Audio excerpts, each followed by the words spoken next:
Hey guys, something weird happened to me yesterday on the bus. I was actually on my way back from jury duty, and I again was not picked, but it wasn't because of my anxiety. It was actually, I think, because I was too enthusiastic, but I have no idea. I sit in the back of the bus rather than up towards the front because I just really like being higher than everyone else. Anyway, at some point this guy gets on, and he actually bumps into this girl that's sitting right in front of me. Instead of just saying sorry and then walking away, he actually grabs her shoulder and says that he's sorry, and holds it there for a couple seconds way too freaking long. And where does he decide to sit? Directly behind me. At some point this couple actually gets on the bus too, and they sit in the very, very back of it, even further back from him. So I'm gonna call the weirdo Guy A.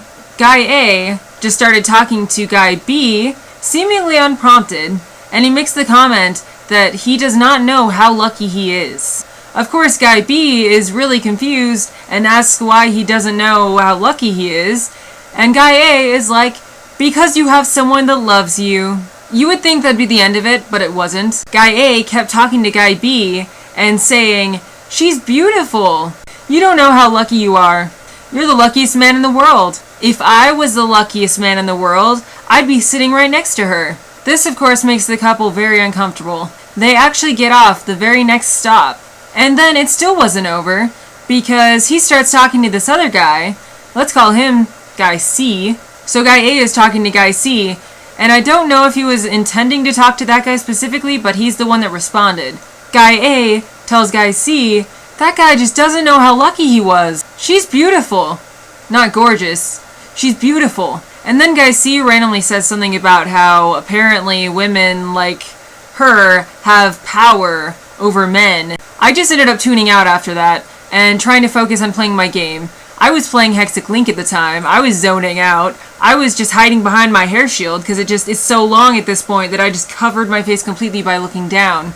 So as much as I'm trying to not pay attention to them, what happens? He touches my arm. And I think they were still talking about the power that women have, because that was the last thing I heard, and it was within like a minute or so of that statement that Guy C made. But when he grabs my shoulder, he says, "She would know." As much as I wanted to say something, and as much as I wanted to swat him off my shoulder, as much as I wanted to just bolt out of there to the front of the bus, I had to just sit there, hide behind my hair shield, and hopefully he wouldn't make a scene and he wouldn't keep talking to me. I just ignored him flat out, didn't even turn my head. After a couple minutes where it seems like they've changed the subject, which is oddly enough apparently about how Guy C just out of the blue decided that he wants to get rid of the band AC/DC, I end up just getting up out of my seat. I move to the front of the bus, I sit there, and then I grab my keys and hold them in my hand just in case. Gladly the guy did not get off at the same stop as me, and that was the last I saw of him. But this isn't the only weird stuff that I've seen on the bus. One time I was on the bus, there was actually this woman in the front of it. I was sitting in the exact same seat as I was in this other story I told you about, but this is like a year or two ago. She's spouting off angry things about how apparently she had to pay a doctor to touch her vagina. She was taking it out on the nurse that was innocently sitting in front of her, and the guy next to her seemed really irritated. She went so far as to say that you shouldn't take your own kids to the doctors because the doctors are just going to touch their vaginas too, and just was cussing up a storm. It got so bad, and there were so many people telling her to watch her language, that the bus driver eventually kicked her off. The guy that clearly knew her was still on the bus. He was extremely aggravated because people had been giggling while she was on there with him, and they had continued to giggle afterwards when she got off. He just started yelling at everyone to stop laughing. And then this guy that was sitting nearby ends up asking what his book's about, to try to de-escalate the situation, which only made things worse. And this guy just starts yelling at him, and he's just like, "Stop provoking me!" The second dude still doesn't get the hint and keeps trying to talk to this guy. I think at this point he was just defensive because the guy got so mad at him for asking a simple question. So the first guy just keeps saying to him, "Why do you keep provoking me?" over and over and over again, and eventually I got off that bus. And very shortly thereafter, I became a proud owner of a can of pepper spray. There's two other notable things that I can think of right off the bat that are still very vivid in my memory. One of them was not actually on the bus. One of them is just something that I wanted to say you should not do.